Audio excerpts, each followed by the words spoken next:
Hello guys, പുതിയൊരു വീഡിയോയിലേക്ക് എല്ലാവർക്കും സ്വാഗതം. അങ്ങനെ ഓണപ്പൂക്കളം ഇല്ലാണ്ട്, നാട്ടിലെ ഫ്രണ്ട്സ് ഇല്ലാണ്ട് 2025 ഞങ്ങളുടെ ഇന്നത്തെ ഓണസദ്യ കഴിക്കാൻ വേണ്ടിയിട്ടാണ് ഞങ്ങൾ ഇറങ്ങിയത്. പക്ഷേ നിങ്ങൾ വിചാരിക്കും ഓണായിട്ട് നമ്മൾ സദ്യ കഴിക്കാൻ പോകണം.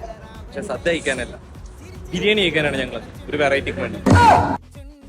സംഭവത്തിൽ ഓണസദ്യ കഴിക്കാൻ വേണ്ടിയിട്ടാണ് ഞങ്ങൾ റൂമിൽ നിന്ന് ഇറങ്ങി. പക്ഷേ ചെന്ന് ഹോട്ടലിലൊക്കെ ഭയങ്കര തിരക്ക്, വെയിറ്റ് ചെയ്യുന്ന നേരില്ല. കാരണം അത്രയ്ക്ക് വിഷമണ്ടായിന്. അതുകൊണ്ട് തന്നെ എപ്പോഴും ബിരിയാണി കിട്ടുന്ന ഈ ഒരു ഷോപ്പിലേക്ക് ഞങ്ങൾ ബിരിയാണി കഴിക്കും. എപ്പോഴും ബിരിയാണി കിട്ടുന്ന ഷോപ്പ് എന്ന് പറയാൻ കാരണം രാവിലെ 5 മണി മുതൽ വൈകുന്നേരം വരെ ഇവിടെ ബിരിയാണി കിട്ടില്ല. കഴിച്ച ബിരിയാണിന്റെ അഭിപ്രായം ജസ്റ്റ് ഒന്ന് പറയാൻ പറഞ്ഞാണ്. ഓരെന്തായാലും അത് കുളിച്ചിട്ട് അവിടെ നിന്ന് ഇറങ്ങി. പിന്നെ ഞങ്ങൾക്ക് പ്രത്യേകിച്ച് പണിയില്ലാത്തതുകൊണ്ട് ഞങ്ങൾ തിരിച്ച് റൂമിലേക്കും പോയി. ഒരുത്ത നേരെ ഷിഫ്റ്റിനും പോയി.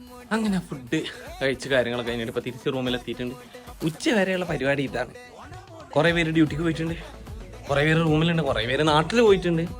സോ അങ്ങനെ ഞങ്ങൾ കുറച്ച് പേരാണ് ഇപ്പൊ ഉള്ളത്. ഇനി ഈവനിങ് എന്തെങ്കിലും ഉണ്ടോന്ന് അറിയില്ല, പക്ഷേ ലെറ്റ്സ്. പിന്നെ ഈവനിങ് ആയപ്പോഴേക്ക് ഇക്കണ്ണവനെ എയർപോർട്ട് കൊണ്ടുപോയി ഇറക്കാണ്ടായിരുന്നു. കാരണം ഓന് ജയ്പൂരാണ് ഇപ്പോൾ വർക്ക് ചെയ്യുന്നത്. മുന്നേ ബാംഗ്ലൂരായിരുന്നു, പക്ഷെ ഇപ്പൊ ജയ്പൂരായി. ഓനെ നേരെ എയർപോർട്ടിലേക്ക് ഇറക്കി വിട്ടിട്ട് ഞാൻ തിരിച്ച് റൂമിലേക്ക് തന്നെ വിട്ടു. ബാംഗ്ലൂർ എയർപോർട്ട് T2 ഓനെ ഇറക്കി വിട്ടിട്ടുണ്ടായിരുന്നു. പിന്നെ അവിടെ നിന്ന് നേരെ റൂമിലേക്ക് വിട്ടു. ഇത്രയൊക്കെ ഉള്ളതായിരുന്നു എന്റെ ഇന്നത്തെ ഒരു ദിവസം. അപ്പൊ ശരി എന്നാ, ബൈ.